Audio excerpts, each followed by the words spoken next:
எல்லோருக்கும் வணக்கம். நெத்திலி மீன் குழம்பு எங்கள் அம்மா பண்ணுற மெத்தடில் பார்க்கலாம். கன்னியாகுமரி டிஸ்ட்ரிக்டில் கூடுதலும் எல்லா வீடுகளுமே இந்த மாதிரி தான் மீன் குழம்பு பண்ணுவாங்க. ஏதாவது சின்ன சின்ன வித்தியாசம் கூட்டி குறைச்சி இருக்கும். ஒவ்வொரு மீனுக்கும் ஒவ்வொரு டேஸ்ட் இருக்கும். ஒவ்வொரு மீனும் ஒவ்வொரு சீசனில் தான் கிடைக்கும். ஒவ்வொரு மீன்லையுமே சத்துக்களுமே வேறு மாதிரி இருக்கும். நெத்திலி மீன் கிடைச்சாலே எல்லாரும் மாங்காவை தேடுவாங்க. மாங்காய் சீசனில் தான் கூடுதலும் நெத்திலி மீனும் கிடைக்கும். சாலை மீன், வாழை மீன், நெய் மீன், சூறா மீன் இப்படின்ட்டு ஒவ்வொன்றுக்குமே மசாலா கூட கொஞ்சம் கொஞ்சம் வித்தியாசமாக கூட அரைக்கிறது உண்டு. சூறா மீன்லாம் கிடைச்சாச்சுன்னா அதை வறுத்தரைச்சி பண்ணுவாங்க. சிக்கன் குழம்பு டேஸ்ட்டில் கூட சூறா மீன் குழம்புலாம் பண்ணுவாங்க. இந்த நெத்திலி மீனில் கால்சியம் நிறையா இருக்குது அப்படின்ட்டு சொல்லுவாங்க. நெத்திலி மீன்லேயே நிறைய ரெசிபீஸ் உண்டு. நான் ஆல்ரெடி நிறைய ஷேர் பண்ணியிருக்கிறேன். நெத்திலி மீன் தேவைக்கு நம்ம கிடைச்சது எடுத்துக்கலாம். அரைக்கிறதுக்கு பாதி மூடி தேங்காய், வத்தல் பொடி, மஞ்சள் பொடி, மல்லிப்பொடி, இதில் மிளகு, ஜீரகம், கடுகு, வெந்தயம் எல்லாமே வறுத்து பொடிச்சு வச்சது, சின்ன வெங்காயம், கருவேப்பிலையும் அரைக்கிறதுக்கு எடுத்துக்கலாம். புளி ஒரு நெல்லிக்காய் சைஸ் அளவு எடுத்துக்கலாம். நெத்திலி மீனை நல்லா நம்ம க்ளீன் பண்ணிட்டு வந்துடலாம். இதில் துவரன், அவியல், கிழங்கு கறி, இதை மாதிரிலாம் கொலையச்சோறு இப்படின்ட்டு நெத்திலி மீன்லேயே நிறைய ரெசிபிஸ் பண்ணுவாங்க. இந்த மாதிரி நம்ம கையாலே நம்ம இதை ஈஸியாக நம்ம இந்த மாதிரி க்ளீன் பண்ணி எடுத்துடலாம். துவரன், அவியல்லாம் பண்ணுறதா இருந்துச்சுன்னா அந்த உள்ளே இருக்கக்கூடிய முள்ளை கூட எடுத்துருவாங்க. இதை நல்லா பட்டு போல் அரைச்சிட்டு வந்துடலாம். கொஞ்சமாக தண்ணி போட்டு, பழைய காலத்துலலாம் அம்மியில் தான் அரைப்பாங்க. அப்போ சின்ன வெங்காயத்தை கடைசியாட்டு சதைச்சி தான் போடுவாங்க. நெத்திலி மீனில் ஒரு 3 வெரைட்டி உண்டு. வெண்ணெத்திலி, கருநெத்திலின்னும். இந்த வெள்ளை கலராக இருக்கிறது வெண்ணெத்திலி, கருப்பு கலராக இருக்கிறது கருநெத்திலி. எனக்கு இது ரெண்டுமே மிக்ஸ் ஆகி தான் கிடச்சிச்சு. ஆனால் தனித்தனியாக தான் கூடுதலுமே ஊர்லலாம் கிடைக்கிறது உண்டு. வெண்ணெத்திலி கருவாட்டுக்கு கூடுதலும் யூஸ் பண்ணுவாங்க. கருநெத்திலி குழம்புக்கெலாம் போடுவாங்க. ரொம்ப டேஸ்ட்டாக இருக்குன்னு சொல்லுவாங்க.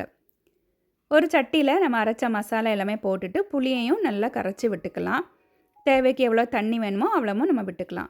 கொஞ்சம் தண்ணி மாதிரியே நம்ம அந்த குழம்ப ஃபஸ்ட்டு மிக்ஸ் பண்ணலாம்.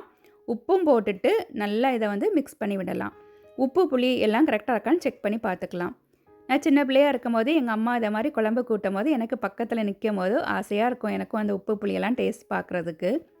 நல்லா குழம்ப மிக்ஸ் பண்ணதுக்கப்புறமே நம்ம அடுப்பை பற்ற வச்சுக்கலாம். இந்த மாதிரி கொதிக்கும் போது இதில் மீனை போடலாம். மீனை பரவலாக போட்டால் போதும். ஒரே இடத்துல போட்டாச்சுன்னா அது உடஞ்சி போயிடும். அதனால் இந்த மாதிரி பரவலாக போட்டுட்டு மாங்காவும் கொஞ்சம் பெரிய பெரிய பீசஸாக வெட்டி போட்டுக்கலாம். அது நான் சீடில் கொஞ்சமாக ஃப்ளெஷ் வச்சு போட்டிருக்கிறேன். கொஞ்சம் சின்ன சின்ன பீசஸாக வெட்டினா சில நேரங்களில் மாங்காய் கரைஞ்சி போயிடும்.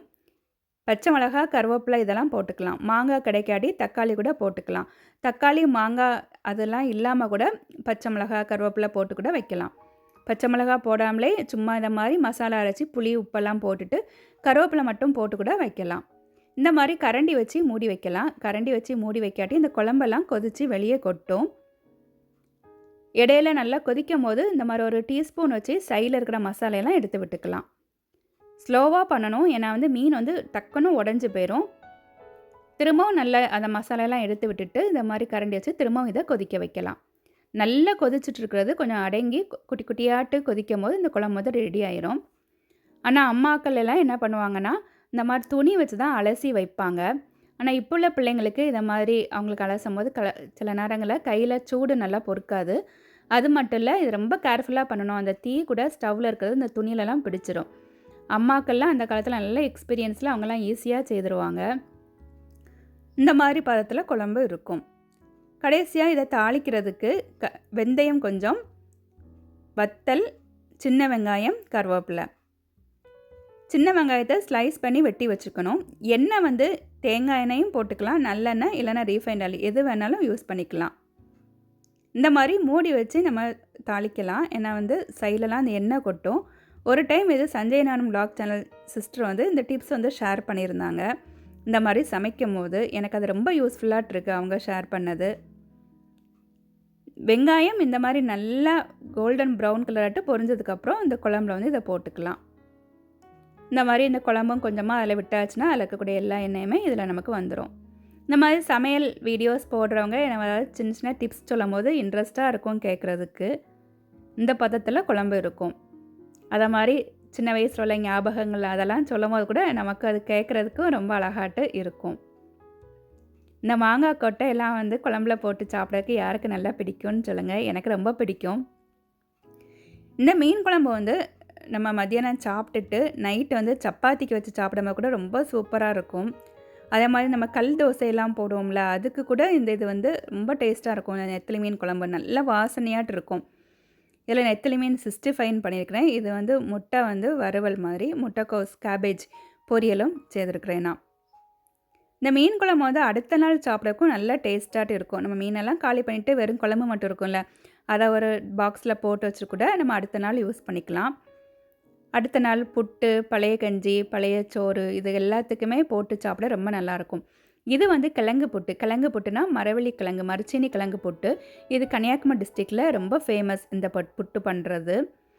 கேரட் துருவல்ல, சின்ன துருவல்ல நல்லா துருவிட்டு கையால் பிழிஞ்சு அதில் தண்ணி எல்லாம் தூர போட்டுட்டு கொஞ்சமாக உப்பு போட்டு மிக்ஸ் பண்ணி அவிக்கிறது. சிலர் வந்து கொஞ்சமாக அரிசி மாவு, அதாவது அரிசி மாவுனா புட்டு மாவு தான், அந்த புட்டரிசி மாவுமே சிலர் சேர்த்துக்குவாங்க. நான் இது புட்டரிசி மாவுலாம் சேர்க்கல.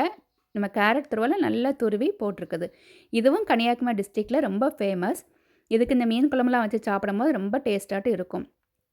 சும்மாவே நம்ம மரவள்ளி கிழங்க நம்ம வேக வச்சு கூட இந்த மீன் குழம்பு தொட்டு சாப்பிட்டுக்கலாம். ஒவ்வொரு ஊர்லேயும் ஒவ்வொரு மாதிரி மீன் குழம்புலாம் பண்ணுவாங்க. சஞ்சய் நார்மன் பிளாக் சேனல் சிஸ்டர்லாம் நெத்திலி மீனில் நிறைய டிஃப்ரெண்ட் குழம்பு ரெசிபீஸ்லாம் போட்டிருக்காங்க. அவங்க அத்தை பண்ணது அப்படின்லாம். நான் வந்து செய்து நான் இதில் ஆல்ரெடி லோட் பண்ணியிருக்கிறேன். ஒவ்வொன்றுமே நம்ம வந்து வேறு வேறு ஊர்களில் உள்ளதை நம்ம ட்ரை பண்ணி அதை சாப்பிடும்போது டேஸ்ட் பார்க்கும்போது நல்லாயிருக்கும்ல.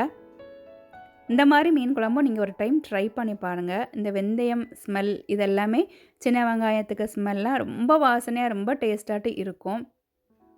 கேரளாலே வந்து நெத்திலி மீனெல்லாம் நிறைய ரெசிபீஸ், ஒவ்வொரு மீனுக்கும் ஒவ்வொரு மாதிரி தான் அவங்களும் குழம்பெல்லாம் பண்ணுறது உண்டு. எப்படி இருக்குன்னு சொல்லுங்கள். உங்களுக்கு பிடிச்சிருக்கும்னு நினைக்கிறேன். தேங்க்யூ.